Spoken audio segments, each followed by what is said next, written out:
ஒரு நேர்மையாக அன்எடிட்டடாக ஒரு கான்வர்சேஷன்.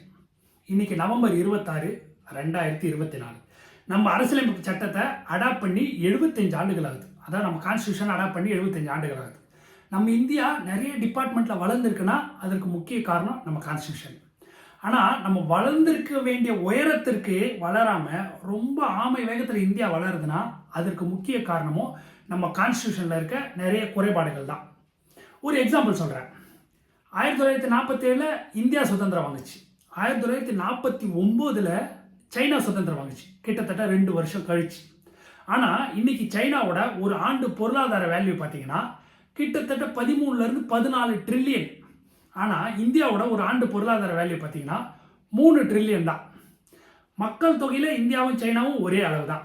ஆனால் இவ்வளோ மனித ஆற்றல் வச்சிருக்க இந்தியா சைனாவோட 3-4 தடவை பின்தங்கி இருக்குன்னா அதற்கு காரணம் அரசியல்வாதி நினைக்கிறீங்களா, இல்லை அரசாங்க ஊழியர்கள் நினைக்கிறீங்களா?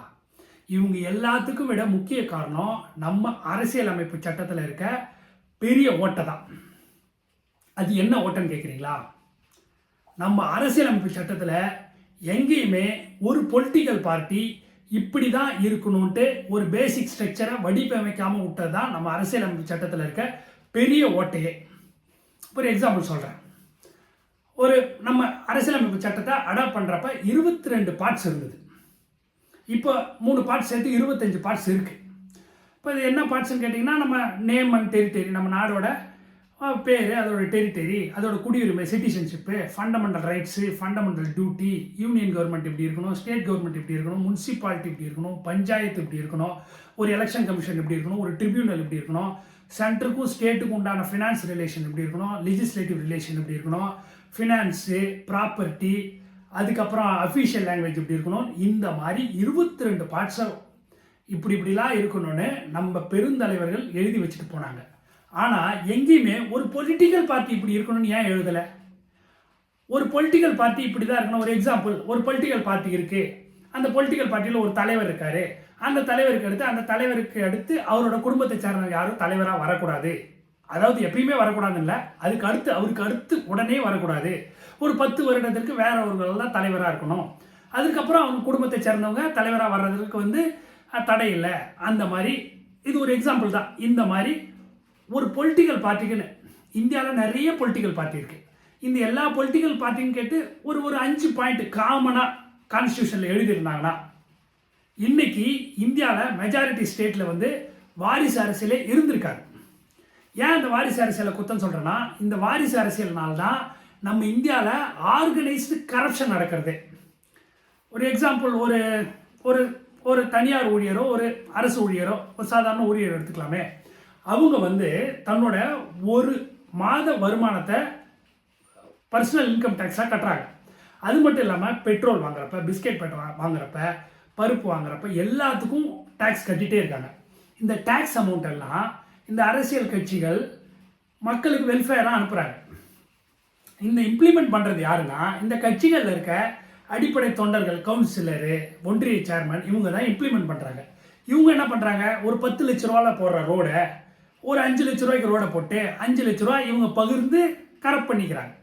இந்த மாதிரி இப்போ ஒரு ரோடு போட்டால் அந்த ரோடு அதோட ஆயுட்காலம் 5 வருஷம்னா இந்த ரோடு 2 வருஷத்துல பேத்துட்டு வந்துடுது. திருப்பி அந்த ரோடுக்கு ஒரு டெண்டர் விடுவாங்க. அதுக்கு திருப்பி ஒரு 10 லட்சம். அதில் திருப்பி வேற ஒரு அரசியல் கட்சி வரும். அது ஒரு 5 லட்ச ரூபா அதில் ஊழல் பண்ணுவாங்க.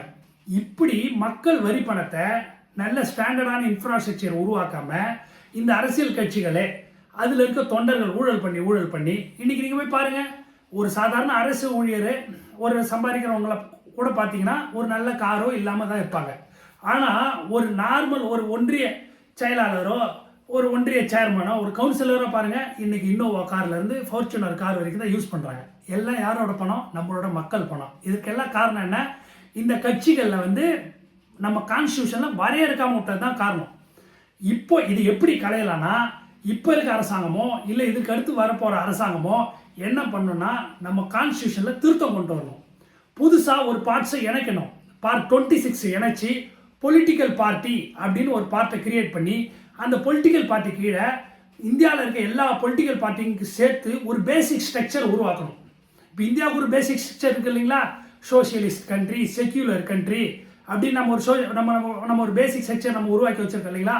அந்த மாதிரி இந்த பொலிட்டிக்கல் பார்ட்டியில் இருக்கிற வாரிசு அரசியல் முதல்ல கலையிறதுக்கு ஒரு தலைவர் இருந்தாருன்னா அதுக்கு அடுத்து ஒரு 10 வருஷத்துக்கு அந்த குடும்பத்தை சார்ந்தவங்க யாரும் தலைவராக வரக்கூடாது அப்படின்னு ஒரு ஒரு ரூல் அந்த பொலிட்டிக்கல் பார்ட்டி கீழே ஒரு ஆர்டிக்கல் கொண்டு வரணும். இந்த மாதிரி ஒரு பேசிக்காக ஒரு கமிட்டி அமைச்சு இந்த பொலிட்டிக்கல் பார்ட்டியில் உள்ள குறைபாடுகள் எல்லாத்தையும் கலையிறதுக்கு நிறைய ஆர்டிகல்ஸ் எழுதி அந்த பார்ட்டை வந்து கான்ஸ்டியூஷனில் இணைக்கணும். இப்படி இணைச்சா நம்ம நாட்டில் இருக்க முக்காவாசி கரப்ஷன் ஒழிஞ்சிரும். நம்ம நாடும் சீக்கிரமாக வல்லரசு ஆகிறதுக்கு வாய்ப்பு இருக்குது. நம்ம நாட்டில் இருக்க மக்களுக்கும் மேற்கத்திய நாடுகளில் மேலை நாடுகளில் வாழ்கிற மக்களுக்கு கிடைக்கிற ஸ்டாண்டர்ட் ஆஃப் லிவிங் வந்து நம்ம மக்களுக்கும் கிடைக்கும். நல்ல காற்று, நல்ல தூய்மையான தண்ணீர், நல்ல இன்ஃப்ராஸ்ட்ரக்சரோட நம்ம சந்ததிகளும் வாழும்.